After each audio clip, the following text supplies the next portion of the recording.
Halo semuanya, perkenalkan nama saya Angelita Wilhelmina Tambuwun dengan NIM 191111011015, kelas S semester 3, Fakultas Kesehatan Masyarakat, Universitas Samratulangi Manado.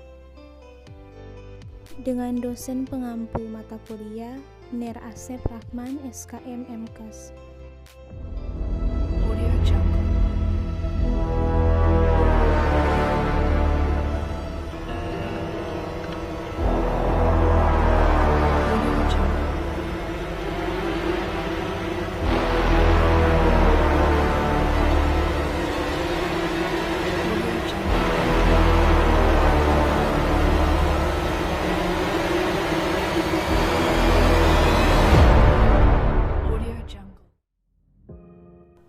Nah teman-teman, pada video ini saya sedang menuju ke pasar tradisional Amurang untuk melihat bagaimana protokol kesehatan yang berada di pasar tradisional Amurang tersebut.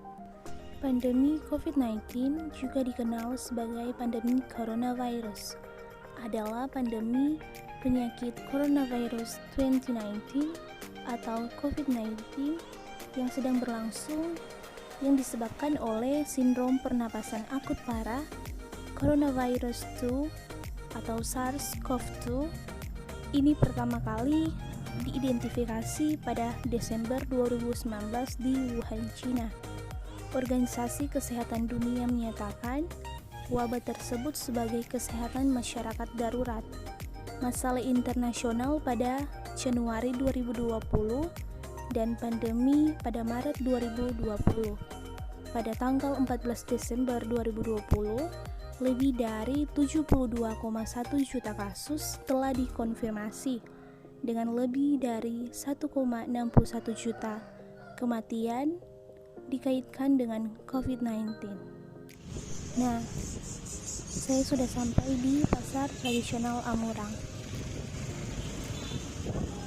Kita lihat bahwa keadaan pasar tersebut sangat ramai dikunjungi para pengunjung karena mengingat bahwa sudah tidak lama lagi kita merayakan perayaan Hari Natal, sehingga banyak pengunjung yang datang berbelanja untuk kebutuhan perayaan Hari Natal.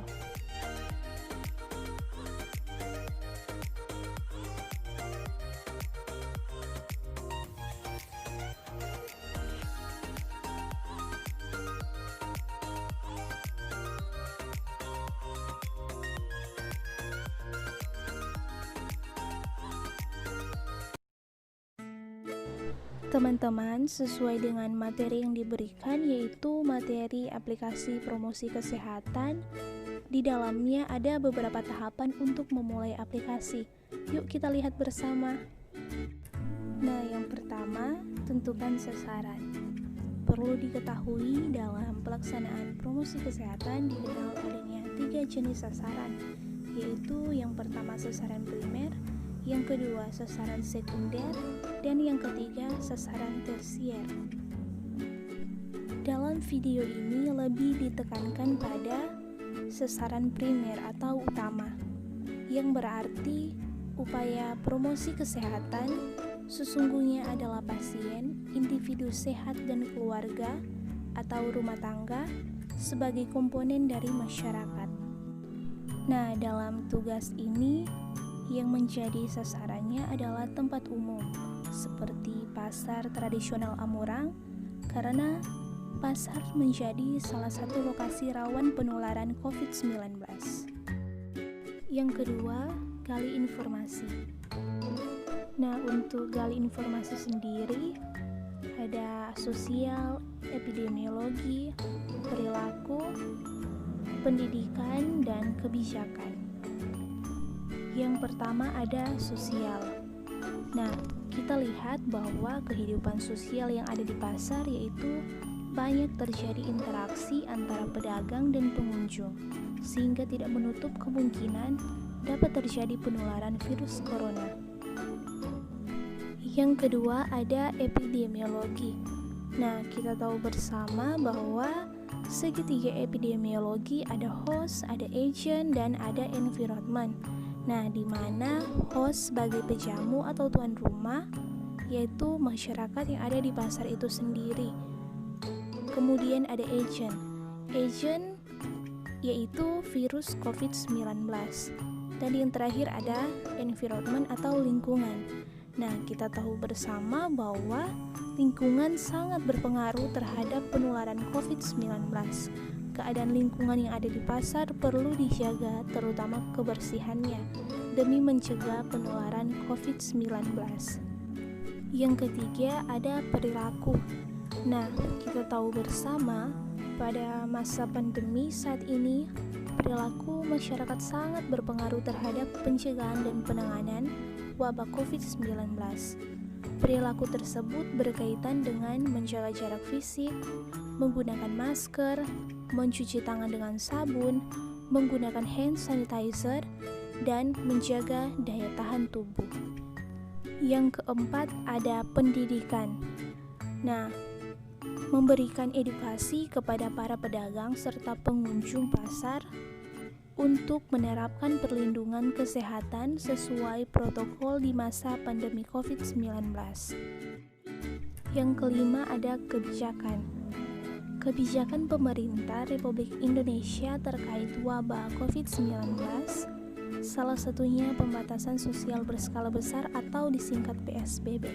Yang pertama, Peraturan Pemerintah Nomor 21 Tahun 2020 tentang pembatasan sosial berskala besar dalam rangka percepatan penanganan coronavirus disease 2019 atau disingkat COVID-19 ditetapkan pada 31 Maret 2020. Yang kedua, Peraturan Menteri Kesehatan Nomor 9 Tahun 2020 tentang pedoman PSBB dalam rangka percepatan penanganan COVID-19 ditetapkan pada 3 April 2020. Dan yang ketiga, pada tanggal 7 April 2020, Menkes menyetujui PSBB untuk diterapkan di DKI Jakarta.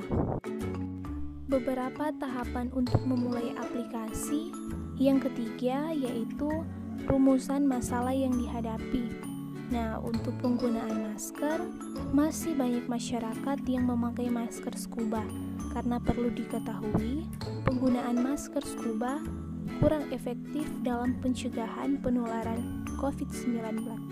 Tidak tersedianya tempat cuci tangan di toko-toko kecil yang ada di pasar, dan banyak yang kurang memperhatikan jaga jarak antar pengunjung dengan pengunjung lainnya. Yang keempat, yaitu strategi promosi kesehatan.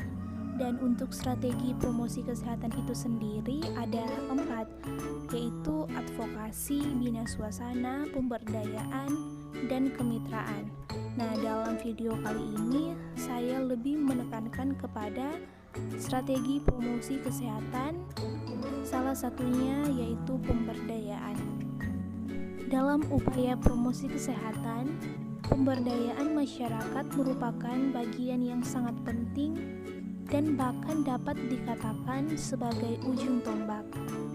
Pemberdayaan adalah proses pemberian informasi kepada individu, keluarga atau kelompok atau klien secara terus-menerus dan berkesinambungan mengikuti perkembangan klien, serta proses membantu klien agar klien tersebut berubah dari tidak tahu menjadi tahu atau sadar, atau aspek knowledge dari tahu menjadi mau, atau aspek attitude, dan dari mau menjadi mampu melaksanakan perilaku yang diperkenalkan, atau aspek praktik.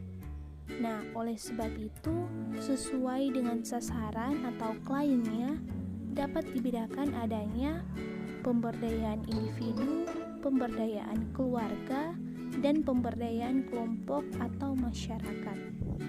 Nah, untuk pemberdayaan yang dapat dilakukan untuk masyarakat pasar yaitu memberikan edukasi, terutama tentang protokol kesehatan. Kita lihat bersama Ini merupakan beberapa protokol kesehatan untuk pengelola pasar tradisional. Yang terakhir, analisa SWOT. Yang pertama ada kekuatan, yaitu pemerintah berupaya memberikan himbauan serta peraturan-peraturan kepada masyarakat pasar demi mencegah penularan virus COVID-19. Yang kedua ada kelemahan, seperti tidak menjaga jarak, memakai masker scuba yang kurang efektif untuk mencegah penularan virus COVID-19, tidak tersedianya tempat cuci tangan di toko-toko kecil yang ada di pasar. Yang ketiga ada peluang, yaitu memberikan edukasi dan himbauan kepada pedagang dan pengunjung pasar agar menaati protokol kesehatan. Dan yang keempat ada ancaman. Banyak masyarakat pasar yang tidak mematuhi himbauan serta peraturan-peraturan yang berlaku seperti melanggar protokol kesehatan. Dengan disiplin 3M, memakai masker, mencuci tangan, menjaga jarak adalah kunci utama lawan corona.